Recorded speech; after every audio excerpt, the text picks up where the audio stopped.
Hey, and a good morning to you. Thanks for being with us. The Back Nine Boys Golf Show is brought to you by Bridgestone Golf. Play the ball that fits you. By Sea Palms Resort. Join today and improve your short game at the Member Miracle Practice Facility. And by Club Car, the global leader in golf utility and fun personal vehicles. By Mizuno Golf, Reach Beyond. And by RSM, proud sponsor of the RSM Classic, giving back right here in our communities. Today we're going to talk about going on the road and trying to get back to the tour and how hard it is to get there. We're going to talk with Natalie Sherry, working hard to get back to the LPGA Tour and the Symetra Tour while playing without her clubs because they were stolen from her car at a tournament. She will tell us how she is still fighting, as well as UNC former grad, Ben Griffin is fighting to get back to the PGA Tour via PGA Tour Latino America and other mini tour events. And then we'll talk design with Kevin Murphy, the project manager with Gil Hans Design, who oversaw the projects at Pinehurst Number 4, Savannah Golf Club, that we talked about a couple of weeks ago, and the Olympic course in Rio. But first up is Ben Griffin. Morning, Ben, and thank you for being with us. Good morning, Rich. Happy to be here. So is this early for you, or are you normally up at this time? It honestly depends on my travel schedule and everything like that. So I was in Las Vegas a couple weeks ago, had a red eye back, slept horrible, and then I felt like for a couple of days I was battling to wake up by 8:30 or 9. And then there's days where I feel like I'm waking up by 6:30. So I like to be up by this time, up and have breakfast, get going, and then make my way to the course once things kind of open up. Yep. All right. So tell us what's been going on the past couple of years. You've kind of had some excitement going on in your life, some big decisions. Yeah, it's been a weird couple of years for all of us. For me personally, I've been kind of all over the map. I had Corn Ferry status back in 2019, lost my card on that tour, tried to get it back, missed getting it by 2 shots at second stage of Q School. Qualified for Latin Tour, played the first event, and then boom, COVID hit. So didn't really play an event on a PGA sanctioned tour for about a year, just because of the circumstances, and was playing mini tour events, was playing, decent golf at times. Wasn't really losing money, but wasn't making enough to cover my expenses for my life. And then eventually it got to the point where last spring I started looking at jobs and ended up taking a job for Corporate Investors Mortgage Group up in North Carolina, selling residential home loans. So I did that for a few months. It was a really good experience, and really I actually saw myself working and doing something like that for a long time. But I was approached by a guy, Doug Sigg, who's the CEO of Lord Abbett. And he came to me with a sponsorship opportunity to come back to play professional golf. Something I couldn't turn down, and I'm very excited to be back at it, competing again, and trying to get my Corn Ferry card this fall. Well, we are excited to see you back. I know, when you're outside playing golf for a profession and trying to make it on the various tours, and then you go to a desk job, it is totally different. I mean, your phone is your friend, your meetings face to face are your friends. It's got to be a tough transition. It's very weird. And you also go from being a boss to basically being an analyst at the bottom level. So that kind of happens to almost everyone. And it is a huge change in lifestyle. And, you're not outside at all day. I mean, there were times where I felt like I was by my desk from 7 a.m. to 8 p.m. and didn't even make one step outside. Honestly, forgot to eat lunch a couple of times too. Oh boy.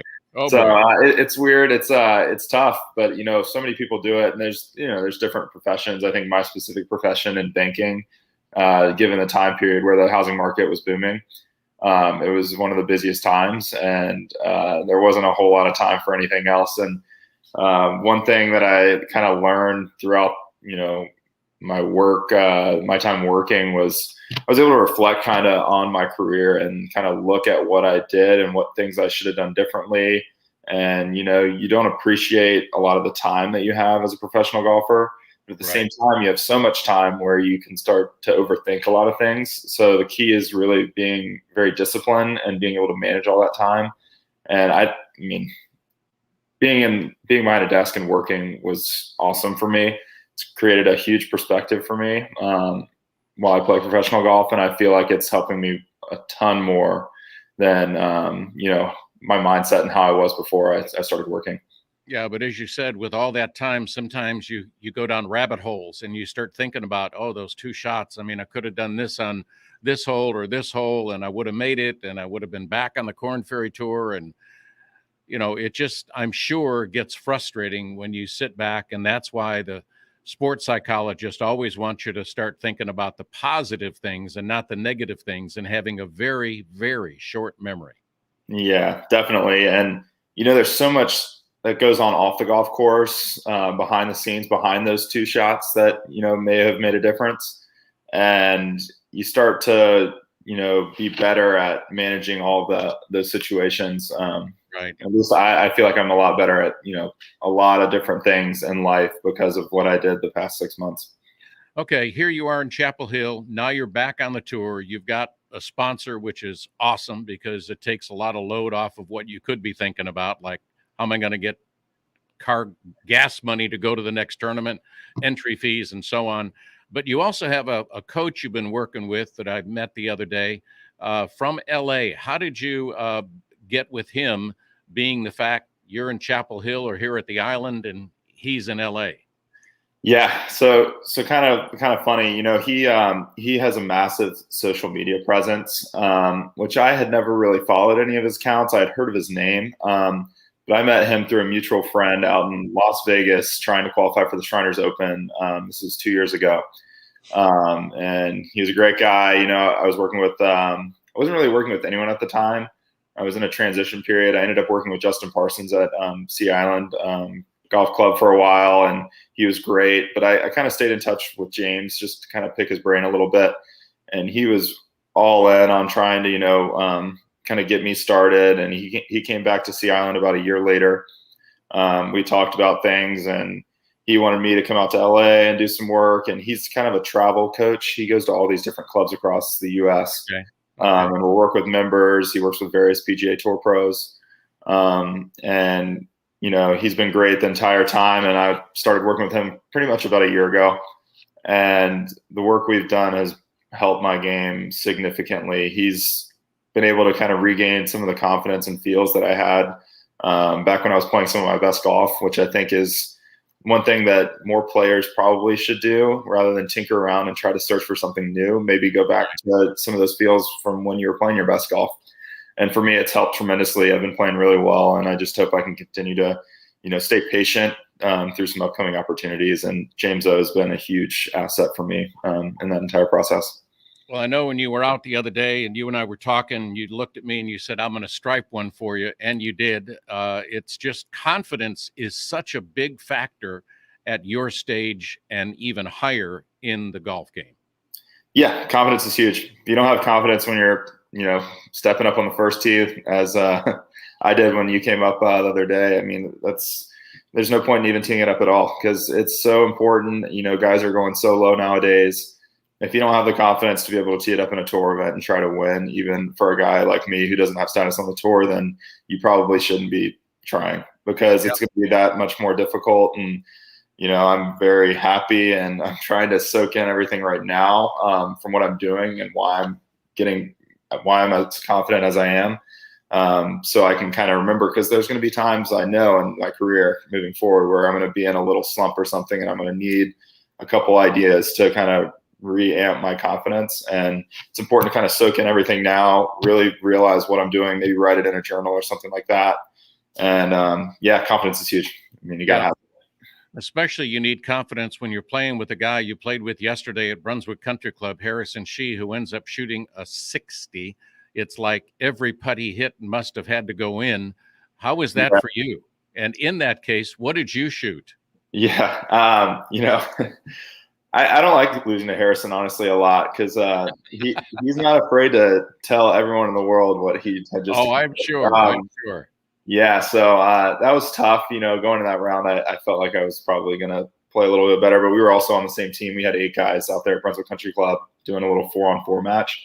Fortunately, he was on my team, and we actually still weren't able to beat the other team in the overall 18. Yeah. Um, I shot bogey free 67, but it looks pretty bad compared to his 60. That's for sure. Hey, there's never a 67 that's bad. Come on. Yeah, I don't know. I lost by 7 shots in one round shooting that. Oh, It was gosh. pretty fun to watch, and Yeah. I talked to you about it. It's cool because there's so many moments and times in my career, and the guys I get to play with, where guys are shooting low scores like that pretty consistently, and it just makes me more and more comfortable when I kind of have that opportunity where I'm Right. 8 under through 14 or whatever I am, where I'm confident because I've seen other guys do it that I could also do it, and Right. not get too nervous in the situation. All right. So your plans are to go to the Corn Ferry Finals and obviously get back. Yeah, exactly. So I have second stage of Q school this upcoming week in Dothan, Alabama. Sure, I haven't really looked at how many guys or what the field's like, but I think it's around 80 guys, and top 18 or so will move on. I'm gonna go in with the mindset of trying to win it. If you try to win every tournament you're teeing it up, you're gonna end up being successful. So try not to think about too much of the moment and just appreciate every shot and try to do my best and get to final stage, get the Corn Ferry card, and that season will start in January, and the PGA Tour season will start next October. So hopefully 11 months from now, I'll be teeing it up on tour. And I see by your hat that you maybe have another sponsor, Titleist. Are you working I with think them now? that's supportive of me. Nothing official, but yeah, I've been using some of their product. It's been good. All right. Awesome. Well, Ben, we wish you nothing but good luck. Hope to keep seeing you out there and striping the ball. And good luck next week in Dothan, Alabama. Appreciate it, Rich. Thanks so much for having me. All right. Take care. Ben Thanks. Griffin, former UNC grad, now trying to make it back on the PGA Tour and going out to the Corn Ferry Finals in Dothan, Alabama. And we're going to talk next with Natalie Sheary, who's sharing her story of getting her clubs stolen while she's trying to get back on the tour. Mizuno Golf has always had the best irons in the game. The JPX 921 series offers feel and performance to suit players of all skill levels. And they got their new STG 220 driver that offers maximum adjustability, different from the one they have now, with the combination of 3 tracks and 2 movable weights. You can complete your bag with the brand new T22 wedges, featuring 3 finishes and 4 unique sole grinds to improve your short game. Check out all that is new with Mizuno at MizunoGolf.com. Nothing feels like Mizuno. Reach beyond.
What are you doing? Emails?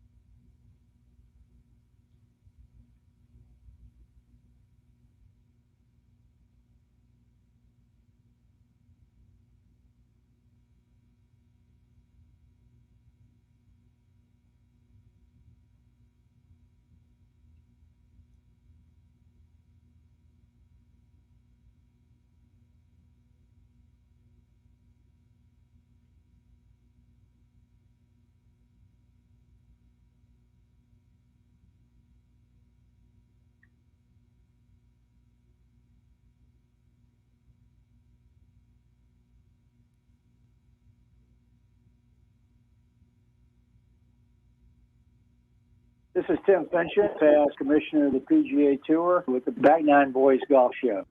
And welcome back. I'm Rich Stiles. Our next guest, Natalie Sherry, is working very hard to get back to the LPGA Tour via the Symetra Tour. Good morning, Natalie. How are you? Hey, Rich, how are you? Thank you so much for having me again. I really appreciate it. It is a pleasure. Where are you today?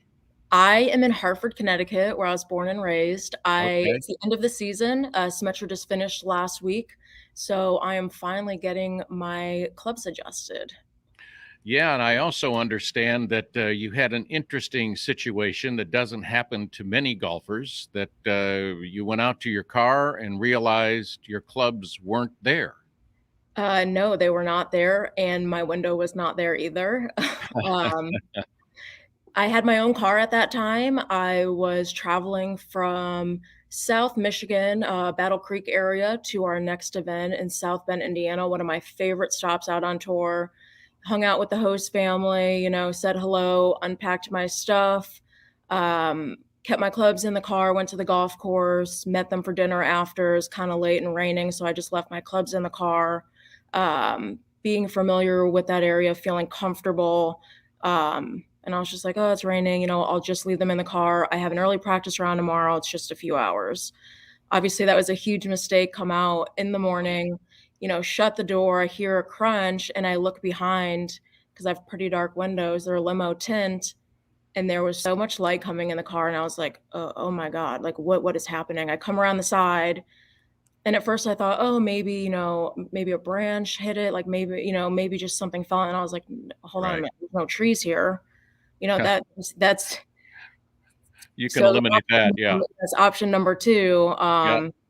Big hole, and I look in and golf stuff is gone. First thought. Wait, give me your second thought.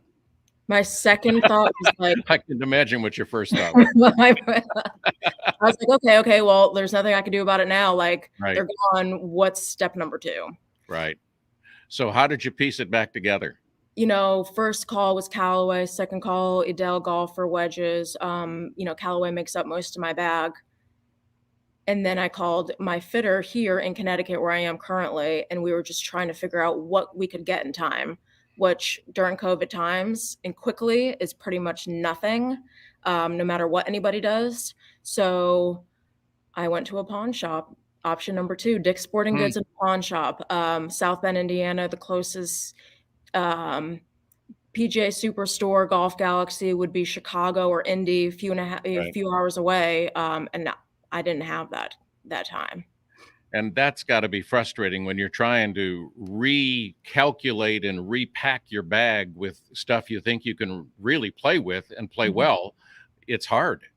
Oh, it's super hard. I just fell in love with my putter. It's taken a while. And then having that gone, I was like, oh my goodness. I had just gotten new clubs by Callaway, Woodwise.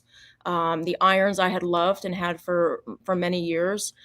So just trying to find something that I could play with, B, kind of fit, and C, that I trust, because I'm in a season where I'm trying to regain the LPGA Tour card.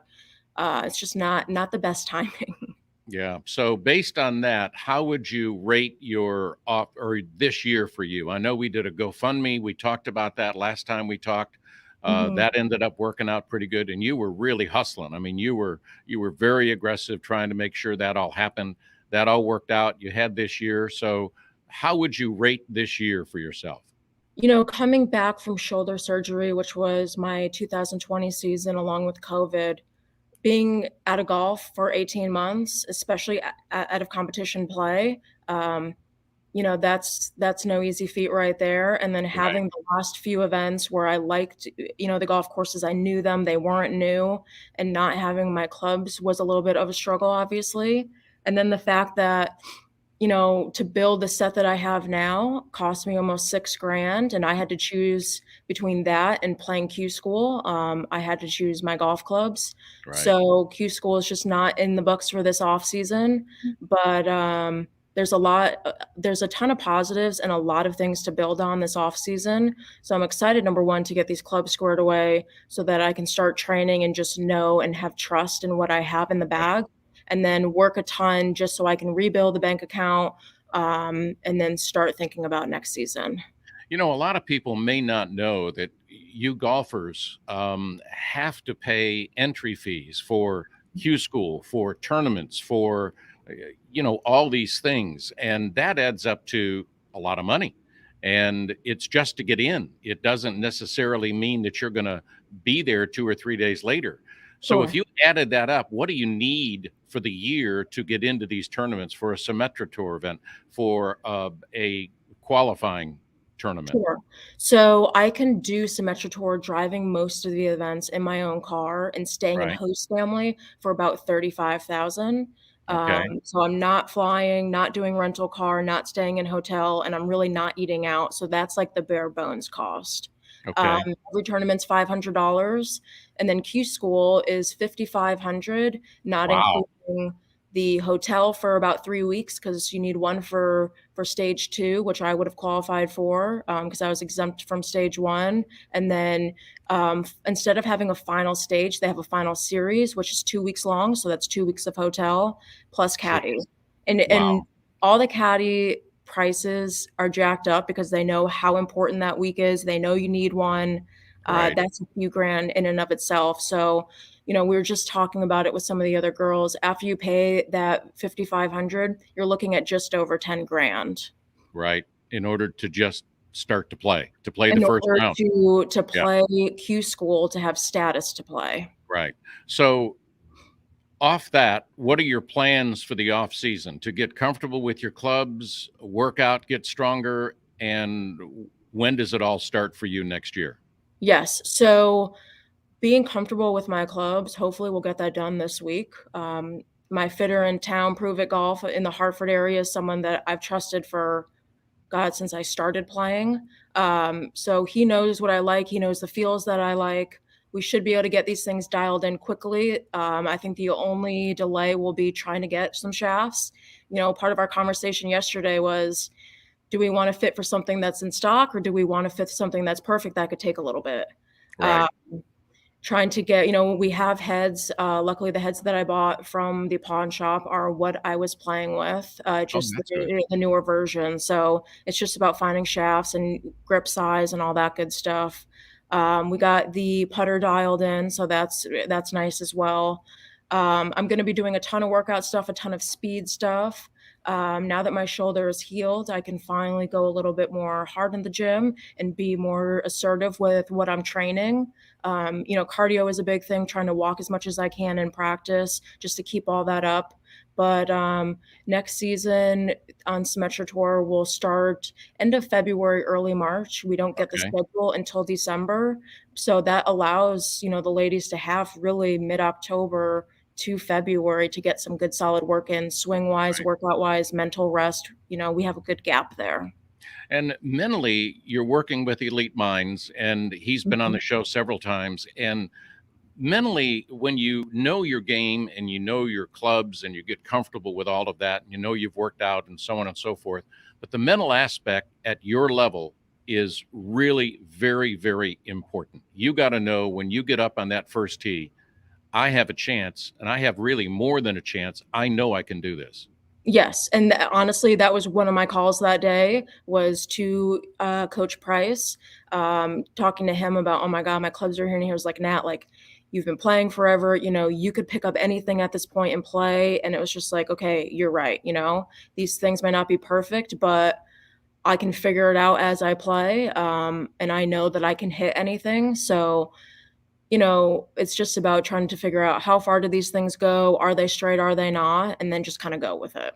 Yeah. So he was Hey, great. He was instrumental throughout this whole process. I talked to him each week, and it's been a great asset. so how's your game? Where are you now? Trying to get comfortable with what you have. I know waiting for some things, but how Yes. would you rate your game on a scale of 1 to 10? I'm really confident with everything. I think that my mental has been in a good place. I know that my golf hasn't been fantastic with these clubs, but there's been a ton of positives, and I've still been playing well with them. So it's only going to get better. And so I feel like this was a big mental test for me. And I think that I've treated it and handled it pretty well. At least what I've heard from others looking in. So I'm excited to just be able to practice and train again and not have any worries except focusing on what I need to do goal wise. All right. So how tough is the competition on the Symetra Tour? I mean, last 2 weeks, 20 I think it was like 16 under and 22 under won. Wow. And they're not short golf courses. We're still playing 6,500 yards. Greens are fast, pins are tough. Um, every year, the competition, the golf courses get better. These girls who you're seeing out there, Nelly Korda used to be out there. Like, she's a fan, obviously number 1, like, there's a lot of great players who are playing. Matilda Castron was out there, she made a Solheim Cup this year, she won LPGA, like, there's a lot of great players who bounce Right. back and forth. Um, the scores are good, and you have to be on your A game. I can't tell you how many girls have won out there this season and didn't touch top 10. You've gotta win more than once. Oh, that's not guaranteed. Yeah. And when you get into the tournament starting on Thursday, or if it's a 3 round tournament starting on a Friday, you've got to have a good couple days even to make the cut. Oh, yeah. Yes. I mean, the last 2 weeks, it was 3 under and 4 under were, the cut line. Wow. So, mediocre is not good enough to even guarantee playing on the weekend or Sunday. Well, how can our listeners, if they want to help, how can they help you? I do have a GoFundMe still set up for the actual car break-in. It lists everything that was taken that State Farm is not going to cover. I think that was the largest blow. I have Shame car on them. Shame insurance. on them. I have car insurance and I have 3 home insurance, State Farm, Geico, Liberty Mutual, and I went with Geico because I have them for auto, Right. thinking I can do them for both. And they're not gonna cover anything golf-wise because I used a personal car on a business trip. So Oh, they were man. my business tools. So that was very, very interesting to learn after I was told, "Just go buy everything, send in, Right. Right. all the receipts, you're good to go." And then to find out that I'm spending all that money that I didn't have, just to not have it, reimbursed was Sure. it's a nice little phone call that I got on a Thursday night before a Friday start. Oh, wow. Yeah. Yeah. Mentally, you're really into it at that point. But give us the GoFundMe page, please. It is, LPG is Natalie Sh if you just, search LPGA Natalie Sherry car break-in, you'll see the back of my truck. It's a white vehicle. It is right there. Thank you for being with us. Good luck. Of You know, course. we wish you nothing, nothing but success. And you get there, and we'll still do some interviews, and good luck. Thank you so much, Rich. Well, I'll talk to you next year when I'm back on LPGA. Well, hopefully it'll be before that, but you betcha. We would love to see that. So good I luck. appreciate it. I Thanks for being with appreciate it us. as always. Natalie Sherry's a great person and just had some tough luck this year, but she's working on it, and you're working on what you're going to have for dinner. We're going to suggest CJ's Italian Restaurant. Check out their full menu at cjsitalianrestaurant.com, and they are known for their deep dish pizza. It is incredible. But so is their thin crust and cauliflower crust. They have specials. They have calzones, which are equally as good. They make everything homemade. Graham and Ada do a great job. Check out the full menu at cjsitalianrestaurant.com.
This is Todd Thompson, the tournament director for the RSM Classic, and you're listening to the Back Nine Boys Golf Show.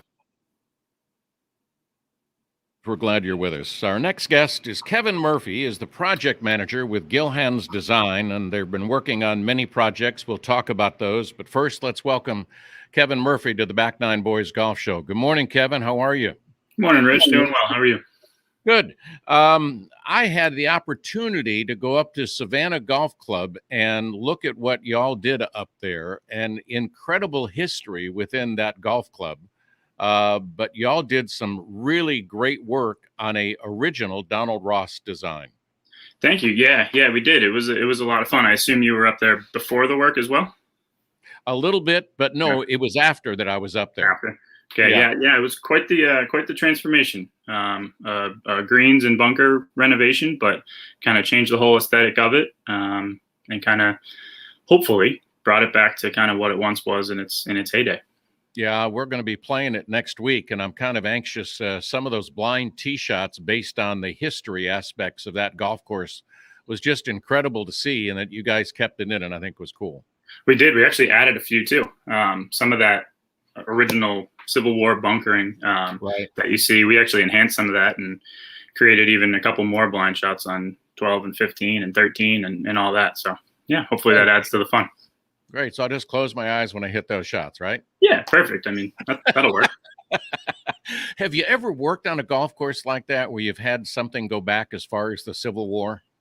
I mean, certainly not. I mean, I think their claim to fame is that they're the first golf course in America. I mean, yeah, I'm not that much of a historian, so don't quote me on that, but I believe that's kind of their claim. And no, I mean, the uniqueness of that place it's unparalleled. I mean, that sort of bunkering and mounding and all that it's just so cool. Well, I've had a couple requests from some listeners. One from Nashville, Stephen Huff, wanted me to ask you about the Golf Club of Tennessee. What are y'all going to be working on there? That is a good question. And I'm actually probably the wrong person to talk to about that. I have an associate, Ben Hillard, who has been handling most of that project, and actually for the most part, all of it. And it's been pretty much out of my hands. I know it's some sort of collaboration with Vanderbilt. I think we're very excited about the piece of property. But other than that, can't give you much information on it. All right. Well, you're working on it. Gilhan's is working on it. Maybe not you. All right. Yep. Rich Levine also wanted to know about the Jonathan's Landing that you're working on in Florida. Is that under your project? Again, partially. I was involved in the planning process.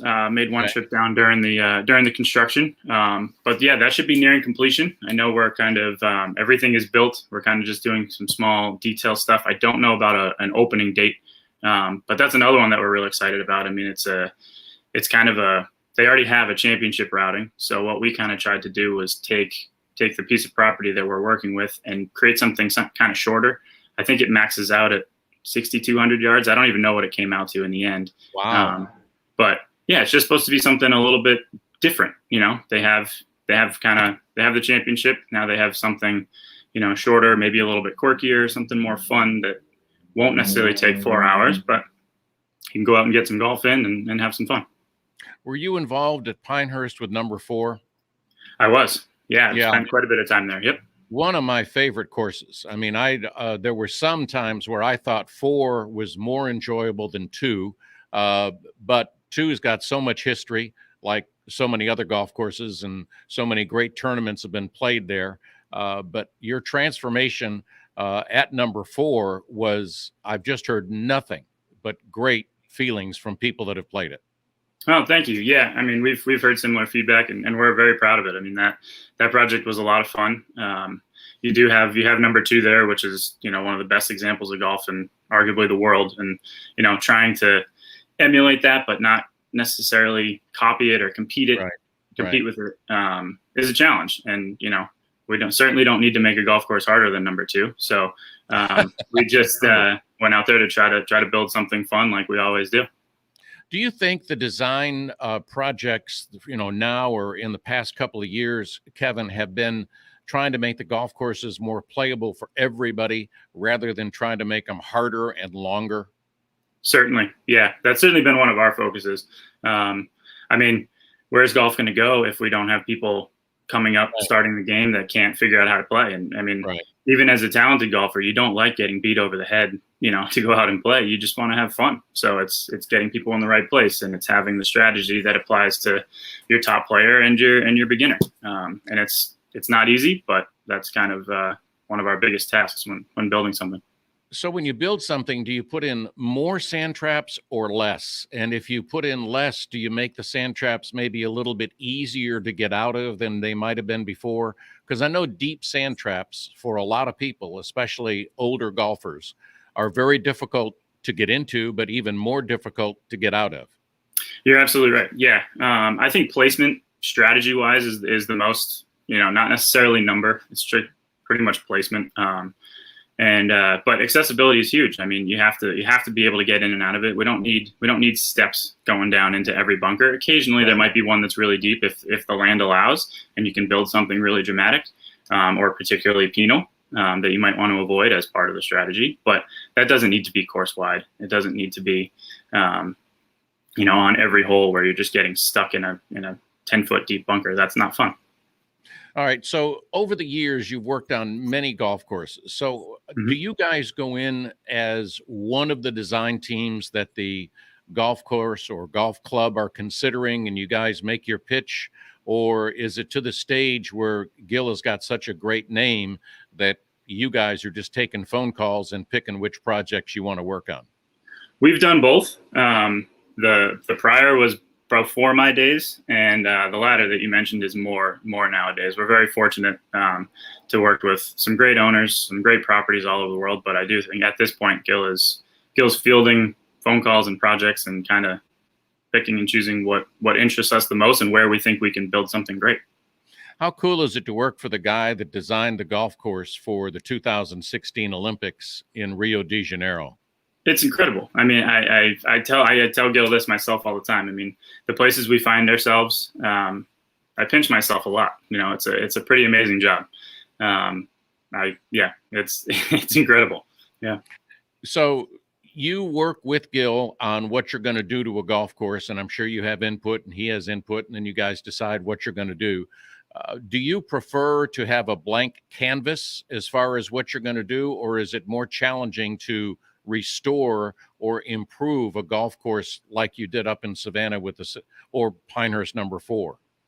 I mean, they're basically two trains of thought, and they're both fun. I mean, obviously creating something from a blank slate, being able to manipulate the land the way we want and build landforms and, create drama that way is always fun. It's, ultimate creativity. But there's something really interesting to the restorations where the majority of them, at least that we do, are sympathetic restorations, kind of in an attempt to put it back to what a course once was. So the process involves a lot of research, a lot of looking at old aerials, a lot of looking at old designs, plans, what the original intent was, and then how do we build that for today and make it work? Because a lot of the stuff that they built back then would not work today with maintenance standards and all of that. So it's trying to find that fine line between, bridging those two gaps, still making it playable, still making it aesthetically pleasing, and, just kind of finding that sweet spot. But they're both a blast. And some of the research that you do, and some of it can be more extensive, like with Savannah Golf Club. But there are some old Donald Ross courses where they've been able to find the original drawings that Donald Ross did of the greens or of the golf course and the layout. I know that was the case with Pinehurst number 2 when Crenshaw and them found all that. During your research, I mean, that's got to be kind of really unique to find some of those things, and it kind of gets your blood boiling where you can't wait to get to the project to see what you can do. It really does. I mean, yeah, some courses are fortunate enough to have, extensive libraries of the past. Donald Ross has his own literal library, so there's good record of those. Just off the top of my head, we're most recently at Oakmont, and they have just a treasure trove of resources. Oh, so wow. Going back through all their old aerials and seeing all the different bunker configurations that took place almost on a yearly basis at that place, and just trying to figure out what we want to bring back and what we want to utilize today. It's great. It's a lot of fun. So when you look at all those old pictures, like from Oakmont, then you start looking at, all right, how can we make this a better golf course for today, a different look, visually off the tee, visually from the fairway. It's got to be really neat to be able to do that and then come up with the final product. What did you do up at Oakmont? So Oakmont, we're still in the proposal phase. We've made a few visits to kind of get our plans in order and stuff. And again, it's similar to kind of what I was just saying about looking back at past bunkering configurations. I think there's been some creative license taken with some, and it's not necessarily a bad thing. We're just kind of harking back to what it once was. So there's a number of bunkers that are lost. They're actually still kind of, you can see the landforms in the ground, which is very cool. So hopefully when we get in, we start digging, you might actually find old sand and expose the original bunker. Sometimes they just get grassed over. And then with Oakmont being the venue that it is, we're adding some yards and, restoring some new play angles and all of that, trying to max it out and keep it the test that it is. Yeah, because I'm sure they want to keep it into one of the consideration of some of the majors or some of the big tournaments that may be coming up. Not all golf courses are like that. So how long will it take once you get into starting to work on Oakmont? Certainly. So I don't know what the schedule is, but I imagine we'll do it all in one fell swoop, and it'll probably take, I would imagine the project will be 4 or 5 months, something like that. Okay. Yeah. So it's not a complete redo. It's kind of like what you did up at Savannah Golf Club. Very similar. Yep. The greens aren't really getting touched. We're doing some expansions just like they had, trying to regain some old pins, and then, we're basically rebuilding all the bunkers. They have kind of a little bit of an access problem, like we were just talking about, getting in and out. Some of them are unfairly deep. So we'll kind of get those back up. And that's pretty much, it's kind of green expansions and bunkers and a bunch of tees. So, yeah. And when I say a golf course is easy to, hard to get into, it's easy to get into when you're playing. It's hard to even walk out of it sometimes after you've tried to even hit your shot. That's what I'm talking about too. Yeah, absolutely. Yeah. Yep. Exactly. You don't need people crawling up the face on their hands and feet, Oh my gosh, or falling backwards into the sand trap. I got you. Yeah. Hey, we got to take a quick break. Kevin, stay with us. We'll be back with Kevin Murphy of Gilhan's Design right after this on the Back Nine Boys Golf Show.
This is Steve Wilmot, Tournament Director of the RBC Heritage. You're listening to the Back Nine Boys. And welcome back. I'm Rich Stiles. We're on the phone with Kevin Murphy with Gilhan's Design, one of the project managers. I got to ask you, when you finish a golf course, do y'all play it to make sure that it was playable, or just because you just want to play it before somebody else does? Both. Yeah. I mean, we got to let it grow in, obviously. So it's, by the time it opens and it's actually ready, it's probably 6 months at least, except for the case of Savannah, which opened last week or a couple weeks ago. But I have my trip on the books to get back down and play Savannah. So I'm looking forward to that.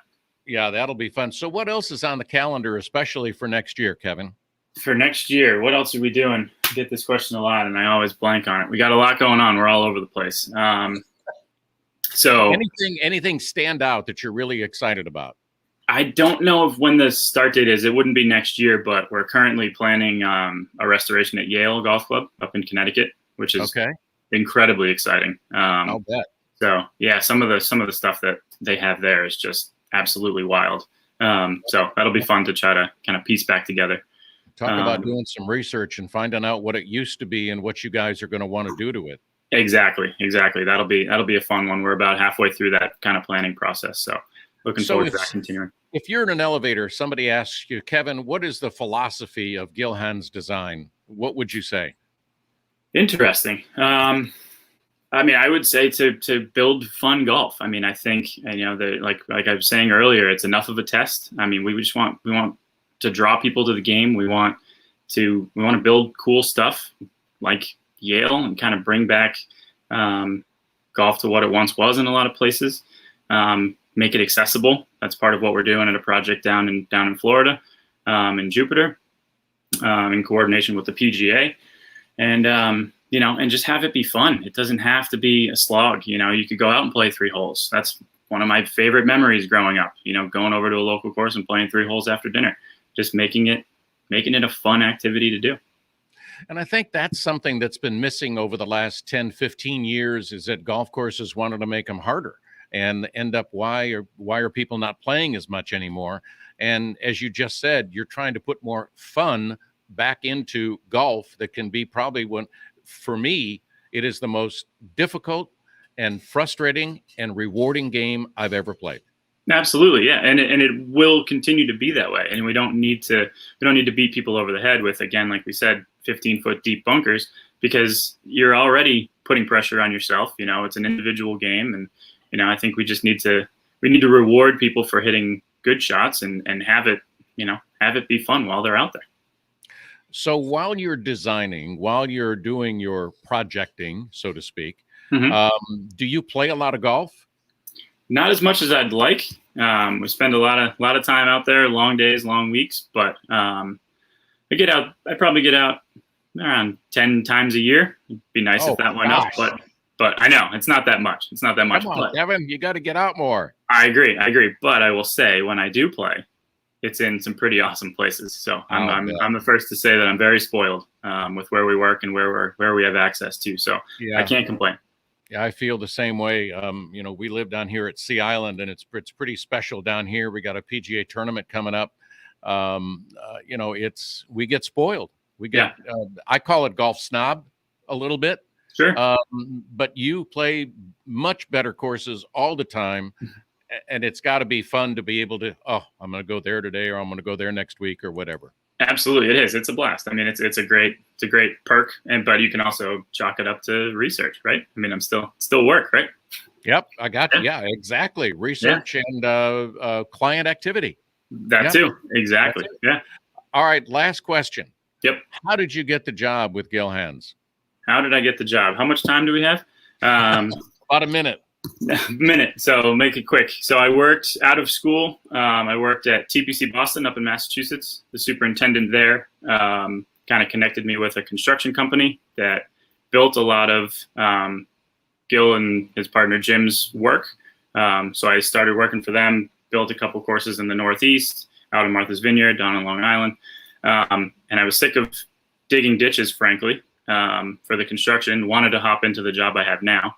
At the end of a project, I asked Gil's partner, Jim, basically for the job I have, and he said no.